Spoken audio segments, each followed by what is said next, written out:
Bienvenue sur les podcasts du collectif Voix libérée. Bienvenue. Alors aujourd'hui, on va regarder de près une source un peu particulière. Oui, c'est le contenu d'une page web, c'est ça. Mémoire et pardon, Église 37. Exactement. Et ce qui est assez unique, c'est qu'on y arrive via un QR code Ah oui, un QR code sur quoi? sur une plaque commémorative. Elle est installée dans la basilique Saint-Martin, à Tours. D'accord, une plaque physique qui renvoie au numérique donc. C'est ça. Et notre but, c'est de comprendre le message de cette plaque. Elle a été inaugurée assez récemment, le 23 mars 2025. Et elle s'adresse à qui spécifiquement? Elle est adressée, et c'est écrit noir sur blanc, aux victimes d'emprise et d'agressions sexuelles dans l'Église. Emprise, c'est un terme fort, ça évoque la manipulation, le contrôle psychologique. Tout à fait. C'est pas anodin comme choix de mots. C'est une démarche, on peut dire, très directe. Mhm. Et sur la plaque elle-même, il y a une citation de l'Évangile selon Matthieu. Laquelle?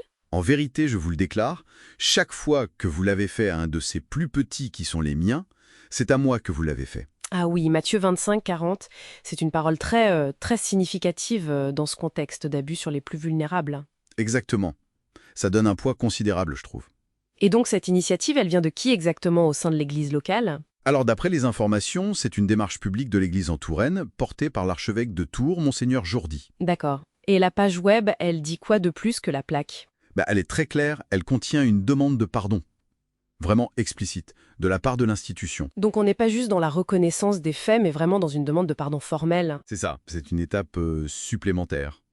Et ce qui est frappant aussi, d'après ce que je comprends, c'est que ça vise très spécifiquement les victimes liées à une affaire précise. Oui, tout à fait. La page mentionne explicitement les petits chanteurs de Touraine. Ah d'accord. Le fait de nommer ce cas, c'est assez fort. Ça ancre la démarche dans du concret, douloureux, mais concret. Oui, ça évite peut-être une démarche qui pourrait sembler trop générale, trop vague. Et d'ailleurs, pour renforcer ça, Oui. la page rappelle que l'abbé Bernard T, qui était le fondateur et le chef de chœur de ce groupe, Mhm. il a été condamné par la justice ecclésiastique, c'est le terme employé. La justice interne de l'Église, donc. Mentionner cette condamnation, ça assoit encore plus la reconnaissance des faits par l'institution elle-même. Exactement. Et il y a un autre élément sur cette page, une citation du pape François. Ah oui, De quand date-t-elle? elle date de mars 2023. Le pape dit « L'Église doit être un exemple. Elle doit aider à résoudre ces abus. Elle doit les faire apparaître au grand jour, aussi bien dans la société qu'au sein des familles. Intéressant. Comment est-ce que cette citation s'articule avec l'initiative de Tours, à votre avis? » On peut imaginer que c'est une façon de légitimer l'action locale, de la replacer dans un mouvement plus large de l'Église universelle. Oui, c'est très probable. Ça montre que l'initiative de Tours n'est pas isolée, qu'elle s'inscrit dans une volonté, disons, voulue au plus haut niveau au Vatican. Ça lui donne une autre portée, c'est sûr.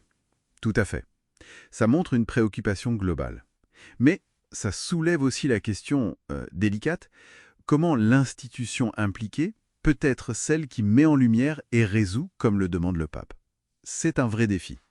Absolument. Et d'ailleurs, la page web ne se limite pas aux déclarations, elle est aussi très pratique. C'est-à-dire, Elle donne les coordonnées complètes du service communication du diocèse. Adresse à Tours, email, téléphone. d'accord, pour ceux qui voudraient réagir ou chercher plus d'informations. Voilà, il y a même une invitation à donner son avis. C'est une porte ouverte au dialogue, en tout cas, ça en a l'air. Une ouverture, oui.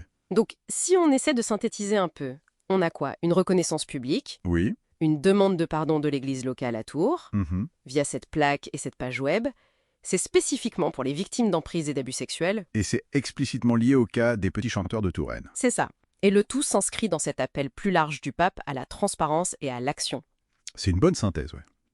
Au-delà du message lui-même, ce qui est intéressant, c'est l'objet. Cette plaque, ce QR code. Oui, ça pose vraiment la question du rôle de la mémoire institutionnelle aujourd'hui. Comment est-ce que ces actes symboliques qui mélangent le physique, le mémoriel et le numérique, Mhm. comment est-ce qu'ils peuvent réellement contribuer à la réparation pour les victimes? Est-ce que ça suffit? C'est une excellente question. Et aussi, quel rôle ça joue pour la prévention future? Est-ce que ce genre de geste a une portée réelle pour changer les choses, pour reconstruire une confiance qui a été profondément brisée? C'est une question qui reste ouverte, je pense. Quelle est la véritable efficacité de ces démarches? Ce podcast a été produit et réalisé par le collectif Voix libérée. Pour nous écrire, partager ou témoigner, adressez-nous un mail à pecantores37@gmail.com. Parce que nos voix comptent. Parce que le silence n'est plus une option.